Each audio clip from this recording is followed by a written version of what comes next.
You'll have to excuse the voice. Daz has been sick pretty much all week. I tell you, nothing prepares your immune system like living with a 4-year-old. So, pardon that it's not the greatest sounding. Look, unless you think it's sexy, in which case, good luck to you. But why wouldn't you? Look at the rest of me. It's just matching vibes over here. Start with a lie, Daz. That'll get them going. However, these predictions, bold calls, hot takes, whatever you want to call them, I'm going to kind of make a deal with you here. All three of these are going to be in the running for the worst takes of the year if they go badly, as long as we admit that they can be in the running for great takes if they come off. But what I am saying, without sitting on the fence, is that I believe these have a good, solid 50% chance of happening. Right? I do believe in them more than not believing them, but I'm not definitively saying, Jesus, lock them in. I'm not making excuses. I'm just telling you where I stand. I still think there is a good chance of these things happening. I'm not, say, staking reputation on these things, right? These are things that, upon analysis, I think can come true. So there you go. Is that too much of an explanation? Probably, but let's get into this. Take number 1, GWS missed the finals. This is, I think, touched on in one of my mailbag YouTube shorts, which I think one of you guys, I apologize, might have been Shadow Light, who asked me for the biggest riser and slider. My slider was GWS. And I think the reason is there is a too much reliance on their over 30s forward of the ball. Toby Green, Jesse Hogan, and even as you've got guys like Josh Kelly and Stephen Canelio, who are getting towards that veteran presence now, that I just think that if they're even half a step off, 0.5% off, they might be in a little bit of trouble. You think of what Jesse was able to do last year.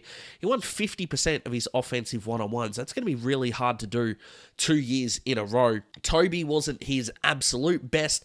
I love Brent Daniels. He and Dylan Moore just might be my two favourite half forwards in the competition. It might be my favourite half forwards in the comp since Stevie J. To be perfectly honest with you, they were extraordinary, or they are extraordinary, and so was Stevie, obviously. I love their defense.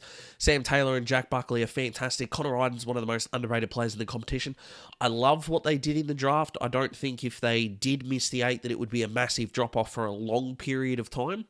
But every time I'm kind of playing around with my preseason predictions, they seem to be the team that's falling out a lot for mine. So there's the first one. So let's get to take number 2, which is North Melbourne finish higher than Essendon. Now, I've got a couple, and I'm sure plenty more, but a couple of Essendon fans that always interact with my videos and are really good pillars of support, that being Kyle King and Braden Crocker. And before you two especially come and attack me here, I want to explain. I like what North are doing this year. I like what Essendon could be doing. I think at this point, I am more in the camp of that 20 draft was just a bust. Zach Reed, I have the most faith in, and yet he's the most injury prone. I have no idea what to make of Archie Perkins. I just think he needs to be a half forward who's a half forward and needs to be as good as the other half forwards in the competition. He's getting left behind in these kind of half forward rankings and all of those kinds of things. So Nick Cox is just what he is. I'm hoping he can get better. I liked him coming out of that 20 draft. It just hasn't materialised for him. I think their backline is more susceptible than we think it is. When Jordan Ridley departed that backline last year due to injury, it just wasn't that great. You've still got the experience like Dylan Shield maybe going back to a halfback flank, which is like fine. Their tall forward line stocks outside of Peter Wright, who again wasn't there for periods last year, is not great.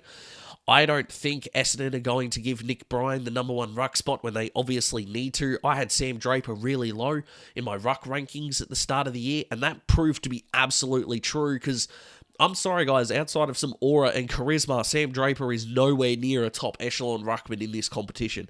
Nick Bryan can get there. Here's the problem. Sam Draper's going to be a free agent, and you can probably think that Riley O'Brien and Kieran, I think it's Strahan, are both in their 30s for Adelaide. Odds are they both go at the end of the year. Adelaide pay Sam Draper, and Essendon get the compensation pick for him, which means he's going to have to play in order to up his contract value, and that's probably to the detriment of this Essendon midfield. I just think that the Bombers, if they're not fully healthy or at their best, just may need to take a dive for a year. Go get Willem Dersma in this draft and let that off-season success that I think they've had in the last 2 or 3 drafts especially, and I love what they got with G-Ryan. I love Angus Clark. I love Archie Roberts. I think they're building a really good platform here, and maybe it takes a non-mid-tier placing I just think the Bombers are closer to the bottom than they are the top.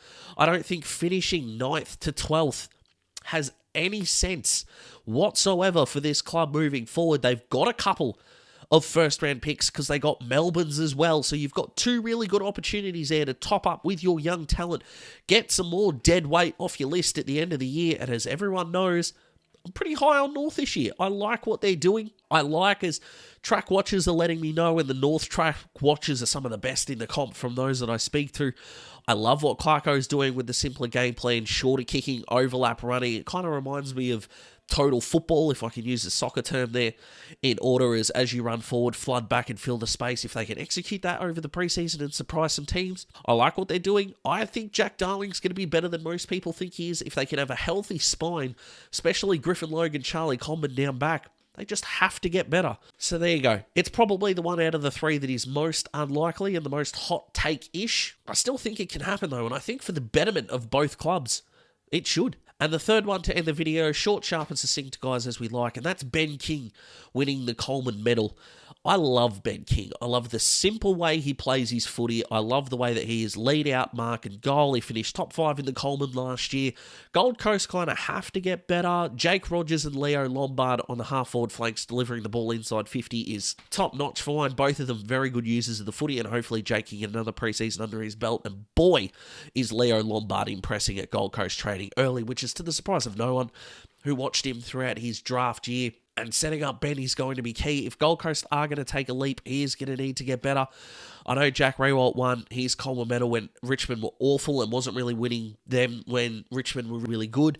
But Gold Coast have got to do things differently. They brought in Noble, they brought in Rioli. They're going to be able to rebound off half back.